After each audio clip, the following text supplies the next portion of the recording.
विद्यमान जमीन में पिहड़ा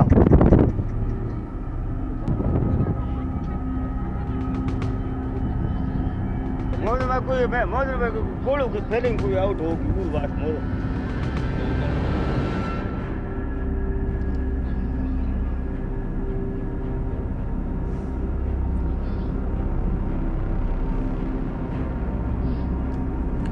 ভুল করে ছোড়া 3 ক্ষেপণাস্ত্রে বিস্ফোরণ। সামরিক অনুশীলনের সময় রাজস্থানের জয়সলমেরে ভুল করে 3টি ক্ষেপণাস্ত্র ছোড়ার ঘটনা ঘটেছে বলেই জানা গিয়েছে। শুক্রবার পোখরান ফিল্ড ফায়ারিং রেঞ্জে মহড়া চলাকালীন এই ঘটনাটি ঘটে। প্রাথমিকভাবে জানা গিয়েছে প্রযুক্তিগত ত্রুটির কারণে 3টি ভূমি থেকে শূন্যে আঘাত হানতে সক্ষম মিসাইলের উৎক্ষেপণ হয়। স্বল্প পাল্লার ওই ক্ষেপণাস্ত্রগুলির 10 থেকে 25 কিলোমিটারের মধ্যে কোনো লক্ষ্য বস্তুতে আঘাত হানতে সক্ষম। 3টি ক্ষেপণাস্ত্রই পাল্লার বাইরে গিয়ে বিভিন্ন গ্রামের ক্ষেতে আঘাত হেনে বিকট শব্দে বিস্ফোরণ ঘটায়। যদিও এই ঘটনায় কোনো হতাহত বা কারো মৃত্যুর খবর পাওয়া যায়নি।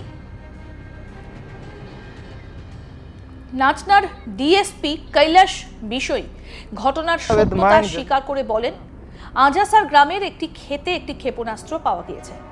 দ্বিতীয় ক্ষেপণাস্ত্রটি পাওয়া গিয়েছে অন্য আরেকটা ক্ষেতে। ক্ষেপণাস্ত্রের বিস্ফোরণের কারণে ক্ষেত দুটিতে বড় বড় গর্ত তৈরি হয়েছে বলেই জানা গিয়েছে।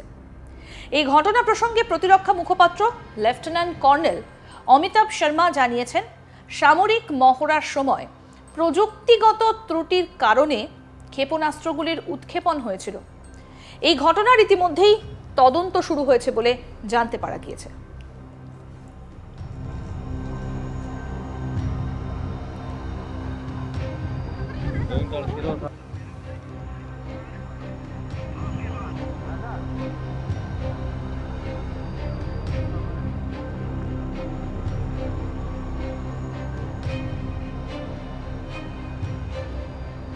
সামরিক অনুশীলনের সময় এই ঘটনা ঘটে এমনটাই জানতে পারা গিয়েছে এবং সামরিক অনুশীলনের সময় রাজস্থানের জয়সলমেরে ভুল করে 3টি ক্ষেপণাস্ত্র ছোড়ার ঘটনা ঘটেছে এমনটাই সূত্র মারফত খবর। এবং শুক্রবার পোখরান ফিল্ড ফায়ারিং রেঞ্জে মহড়া চলাকালীনই এই ঘটনাটি ঘটে।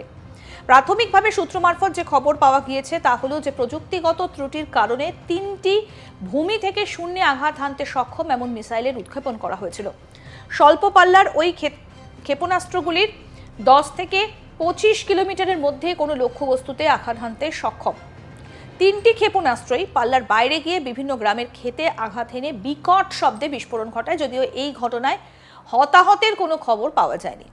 নাচনার ডিএসপি কৈলাস বিষয় ঘটনার সত্যতা স্বীকার করে বলেছেন, আজাসার গ্রামের একটি ক্ষেতে একটি ক্ষেপণাস্ত্র পাওয়া গিয়েছে এবং আরও 2টি ক্ষেপণাস্ত্র 2টি ক্ষেত থেকে পাওয়া গিয়েছে এবং ইতিমধ্যেই এই ঘটনার তদন্ত শুরু হয়েছে।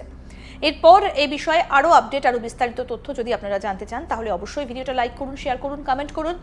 আপডেটের জন্য নোটিফিকেশন পেতে বেল বাটন অপশন প্রেস করুন আর অবশ্যই সাবস্ক্রাইব করে নিন আজ তাক বাংলার ইউটিউব চ্যানেল।